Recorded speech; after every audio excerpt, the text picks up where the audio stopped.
Hai guys, apa kalian pernah nonton drama yang judulnya Mouse? Kalau belum, boleh dibaca dulu sinopsisnya.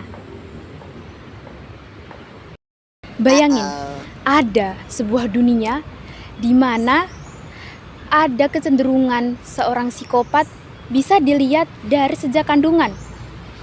Nah, drama Mouse ini itu berangkat dari ide tersebut. Tapi tenang, di sini kita nggak akan bahas tentang pembunuhan atau tentang kejar-kejaran polisi doang. Tapi justru di sini kita diajak dan berpikir tentang apakah seorang yang dianggap bermasalah secara mental bisa berubah. Yuk kita bahas. Kalau kita lihat dari kacamata psikologi, masalah utama dari drama Mouse ini adalah psikopat, di mana seseorang kesulitan merasakan empati, rasa bersalah, dan suka melanggar norma sosial. Nah, ciri-ciri ini itu sering dikaitkan dengan yang namanya gangguan kepribadian antisosial, di mana ketika seseorang dengan keadaan ini itu biasa dianggap tidak bisa disembuhkan. Nah, justru di dalam drama Mouse ini kita diajak untuk bertanya, apa benar kayak gitu? Padahal kekejaman dari seseorang itu tidak muncul tiba-tiba. Drama ini menunjukkan bahwa kekejaman seseorang itu nggak muncul secara tiba-tiba, tetapi bisa dipicu dari pengalaman, relasi dengan orang lain, ataupun trauma yang tidak pernah disadari. Salah satu hal yang paling ditampilkan dalam Mouse yaitu tentang pengaruh trauma masa kecil terhadap kepribadian seseorang. Dalam psikoterapi, masa kecil itu dipandang sebagai hal yang penting, di mana kita belajar tentang yang namanya kasih sayang, rasa aman, dan batasan. Ketika seseorang tumbuh di lingkungan yang penuh dengan kekerasan, pengabaian, itu bisa dibawa sampai dewasa.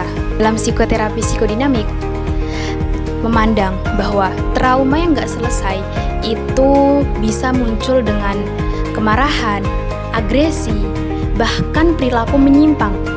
Dalam Mouse ini menggambarkan bagaimana luka batin yang tidak dikelola dengan benar itu bisa mempengaruhi kehidupan seseorang.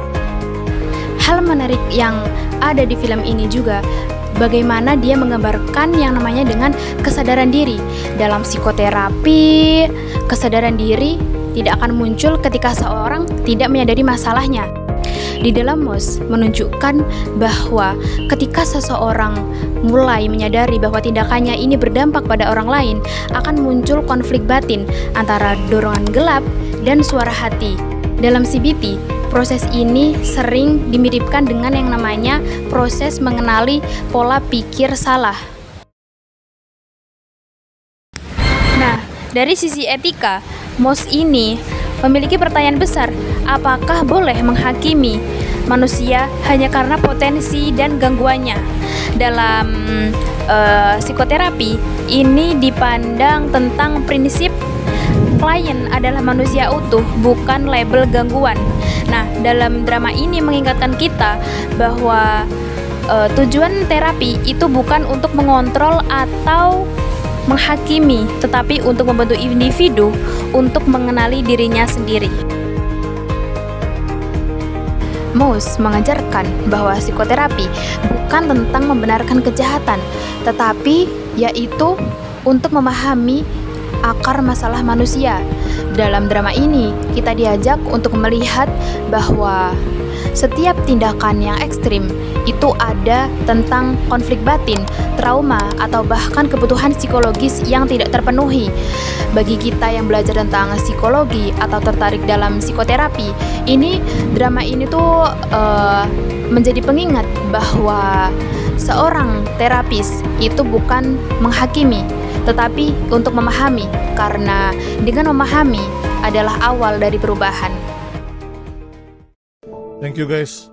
Sehat-sehat kalian dan jaga diri kalian, dan ingat guys, Kalian sudah melalui banyak rasa sakit, kalian kuat, kalian bisa lalui lebih banyak rasa sakit itu. Karena sekali lagi guys, gue bilang ke kalian guys, Tuhan gak akan memberikan cobaan yang tidak disanggupi oleh hambanya guys. Semua yang kalian lalui itu guys sudah sejalan Tuhan, dan Tuhan tahu kalian bisa melalui itu ya. Kalian kuat guys.